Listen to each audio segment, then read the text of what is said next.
এটা হচ্ছে ম্যানুয়ালি এখানে কাপড় বোনা হয়। তো আপনাদের দেখাচ্ছি কিভাবে ম্যানুয়ালি কাপড় বোনানো হচ্ছে।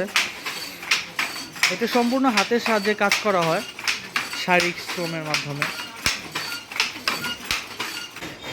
150 টাকা দিত মজুরি, এখন এগুলা কমতে কমতে এখন আমাদের 100 টাকা কমও দেয়, অনেক সময় 90 টাকা দেয়, চলে না, দাম কাপড় দাম কম।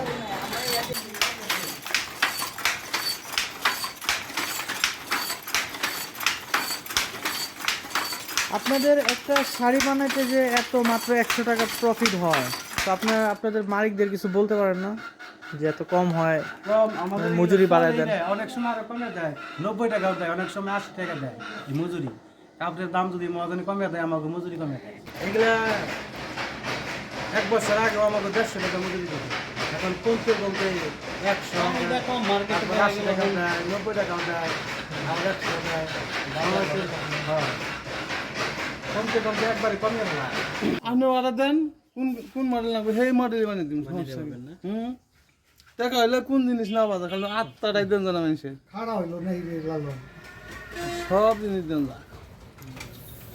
খাড়াই পেলেন এই যে। আপনারা কি শুধু তাঁতেরই কাজ করেন, অন্য অন্য কাজ করেন না? এখন বর্তমান তাঁত নেই, থাকি তাঁতের কাছে করি, সকেটটা তো আছে, ওটা হলো মুরগি।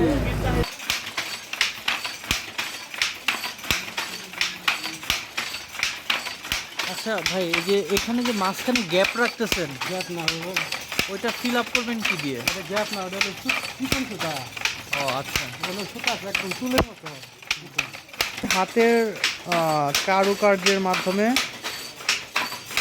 রেডি করা হয়েছে। এই শাড়িটি বাজারে আপনার 500 থেকে 600 টাকা বিক্রি করা হবে। দেখতে অনেক সুন্দর, একেবারে অনেক পাতলা। এখানে এটা সম্ভবত পাইট। আসলে বাংলার ঐতিহ্যই অন্যরকম, হাতে বানানো শাড়ি। আর আপনার যে হাতে বানান, এটা একটা 12 হাত শাড়ি বা কাপড় বানাইতে কত সময় লাগে? শাড়ি বুঝাই মানে কাপড় আর কি, কাপড় 12 হাত। আমার এটা 1.5 ঘন্টা লাগে। 1.5 ঘন্টা। আর মেশিনে করতে গেলে ওইটা মেশিনে তো আরো কম, মানে আধা ঘন্টা বা 1 ঘন্টার ভিতর হয়ে যায়। মেশিনে আরো কম। মেশিনে ধরেন এটা 100 টাকা দেয় আমার হাতে এক পিস, আর মেশিনে হলে দিত 50 টাকা অর্ধেক, মানে মেশিনের সময়টা এরকম অর্ধেক লাগে। না, এই যে এই ফ্যাক্টরিটা যে দিছে প্রোডাকশন হাউস, এটা কতদিন বয়স, কত এটা, কয় বছর যাবত?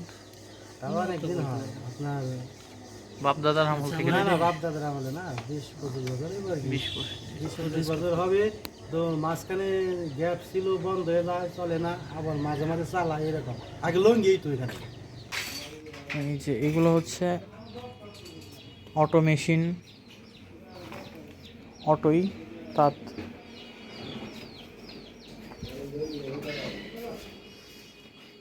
সময় কম লাগে, শ্রম।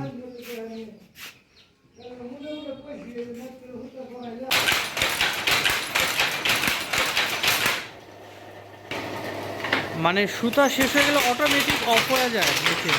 আর মানে সুতাটা যখন শেষ হয়ে যায় রিলে, তখন বন্ধ হয়ে যায় অটোমেটিক।